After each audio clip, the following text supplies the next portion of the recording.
Hi friends, welcome back to my channel Anita everyday experience. ಹೆಂಗಿದ್ದೀರಿ? ಆರಾಮಿದ್ದೀರಾ? ನಾನು ಆರಾಮಿದ್ದೀನಿ. ನಾನೀಗ ಸೋಮವಾರದ ಹುಣ್ಣಿಮೆ ಲಾಗ್ ಸ್ಟಾರ್ಟ್ ಮಾಡಕತ್ತೀನಿ. ಇನ್ನೂ ಯಾರೆಲ್ಲ ನನ್ನ ಚಾನಲ್ಗೆ ಸಬ್ಸ್ಕ್ರೈಬ್ ಮಾಡ್ಕೊಂಡಿಲ್ವೋ ಪ್ಲೀಸ್ ಸಬ್ಸ್ಕ್ರೈಬ್ ಮಾಡ್ಕೊಳ್ರಿ, ಲೈಕ್ ಮಾಡಿರಿ, ಶೇರ್ ಮಾಡಿರಿ ಫ್ರೆಂಡ್ಸ್. ಪ್ಲೀಸ್ ನನ್ನ ಚಾನಲ್ನ ಸಪೋರ್ಟ್ ಮಾಡಿ.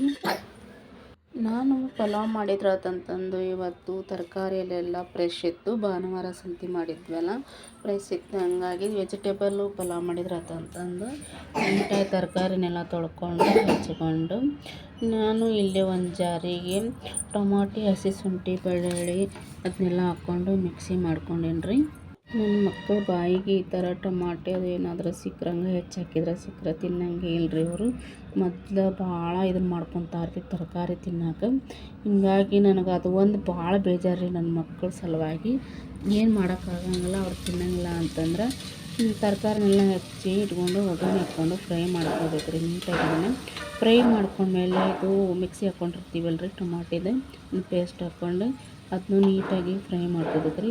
ಆನಂತರ ಇದಕ್ಕೆಲ್ಲ ಮಸಾಲೆ, ಖಾರ, ಉಪ್ಪು ಅದನ್ನೆಲ್ಲ ಹಾಕಿಬಿಟ್ಟು ಇದಕ್ಕೆ ಅಕ್ಕಿ ತೊಳೆದ್ಬಿಟ್ಟು ಅಕ್ಕಿನ ತೊಳೆದು ಹಾಕ್ಕೋಬೇಕು ರೀ. ಇದ್ರೊಳಗೆ ಮಸಾಲೆ ಒಳಗೆ ನೀರು ಹಾಕಬಾರ್ದು. ಸ್ವಲ್ಪ ಹೊತ್ತು ಫ್ರೈ ಮಾಡ್ಕೋಬೇಕು ಅಕ್ಕಿನ ಮಸಾಲೆ ಒಳಗೆ. ಫ್ರೈ ಮಾಡ್ಕೊಂಡ್ಮೇಲೆ ಆಮೇಲೆ ನೀರು ಹಾಕ್ಬೇಕು ರೀ. ಅಂದ್ರೆ ನಾವು ಮಾಡೋ ಪಲಾವ್ ಉದುರಾಗಿ ಹಾಕತ್ರಿ, ಇಲ್ಲ ಅಂದ್ರೆ ಮಿಜ್ಜೆ ಆಗ್ಬಿಡ್ತೈತೆ ರೀ. ಅದು ಸ್ಕೂಲ್ ಬಾಕ್ಸಿಗೆ ಹಾಕೋಕ್ಕೂ ಅಷ್ಟು ಸರಿ ಅನಿಸಲ್ಲ ಮಕ್ಕಳಿಗೆ. ನನ್ನ ಮಕ್ಕಳು ಮೊದಲು ಉಣ್ಣೋದ್ರಾಗ ಭಾಳ ಮಿಯಾಮಿಸೆ ಎಣಿಸ್ತಾರೆ. ಹಿಂಗಾಗಿ ಭಾಳ ಪ್ರಾಬ್ಲಮ್ ಆಕತ್ರಿ ನನಗಕ್ಕರು. ನಾನು ಅವರಿಬ್ಬರನ್ನ ಎಬ್ಬಿಸ್ಬಿಟ್ಟು ಈ 3 ಜನಕ್ಕೂ ನೆಗಡಿ ಆಗ್ಬಿಟ್ಟೈತೆ ರೀ ನಮಗೆ. ನನ್ನ ಮಗನಿಗೆ ಜಾಸ್ತಿ ನೆಗಡಿ ಆಗ್ಬಿಟ್ಟೈತಿ. ಏನು ಮಾಡ್ಬೇಕು ಅನ್ನೋದು ಗೊತ್ತಾಗವಲ್ದು. ಇನ್ನು ಈ ಚಳಿನೂ ಹಂಗೆ ಐತ್ರಿ ಇಲ್ಲಿ ಕೋಲಾರ ಡಿಸ್ಟಿಕ್ನಾಗ. ಅದು ಎಷ್ಟು ಹೇಳಿದ್ರು ಕಡಿಮೆನ ಇಲ್ಲಿದು ಚಳಿನ. ನಾನು ಅವ್ರನ್ನಿಬ್ಬರನ್ನೂ ರೆಡಿ ಮಾಡಿಬಿಟ್ಟು ಅವ್ರಿಗೆ ಮಾಡಿದ್ನೆಲ್ಲ ಪಲಾವ್ನ ಬಾಕ್ಸಿಗೆಲ್ಲ ಹಾಕಿ ಅವ್ರಿಗೆ ತಿನ್ನಿಸಿ ನಾನು ಸ್ನಾನ ಅದನ್ನು ಮಾಡಿಕೊಂಡು ಪೂಜೆ ಅದನ್ನೆಲ್ಲ ಮಾಡಿಕೊಂಡೆ.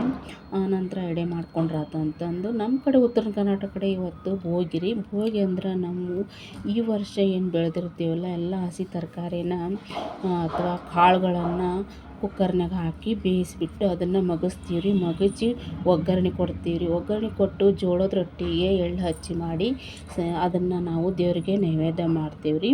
ನನ್ನ ಮಕ್ಕಳು ನೋಡ್ರಿ ಇಲ್ಲಿ ಪಟ ಮಾಡಿದ್ರು. ಸ್ಕೂಲಿಂದ ಬಂದು ಪಟ ಮಾಡಿ ಪಟ ಹಾರ್ಸಾಕತ್ತಾರ. ಈ ಸಂಕ್ರಾಂತಿ ಒಳಗೆ ಪಟ ಹಾರಿಸೋದು ಒಂದು ಸುಗ್ಗಿ ಅಲ್ರಿ. ಸಂಕ್ರಾಂತಿ ಬಂತಂದ್ರೆ ನಮ್ಮದು ಇದು ಸಂಕ್ರಾಂತಿ ಹಬ್ಬ ವರ್ಷದ ಮೊದಲನೇ ಹಬ್ಬ. ಇದು ನಮ್ಮದು ಹೊಸ ವರ್ಷ, ಯುಗಾದಿನೂ ಹೊಸ ವರ್ಷ. ಇದು ಮಕ್ಕಳಿಗೆ ಗಾಳಿಪಟ ಹಾರಿಸೋದು ಅಂದ್ರೆ ಅಷ್ಟಿಷ್ಟ. ನಾವು ಸಣ್ಣರಿದ್ದಾಗ ಹಾರಿಸೀವ್ರಿ. ನೀವು ಹಾರಿಸಿದ್ದೀರೇನು ಪಟನ ಅಂತಂದು ಕಮೆಂಟ್ ಬಾಕ್ಸ್ ಒಳಗೆ ತಿಳಿಸಿ. Thank you friend. ಇವತ್ತಿನ ಲಾಗ್ ಇಷ್ಟೇ.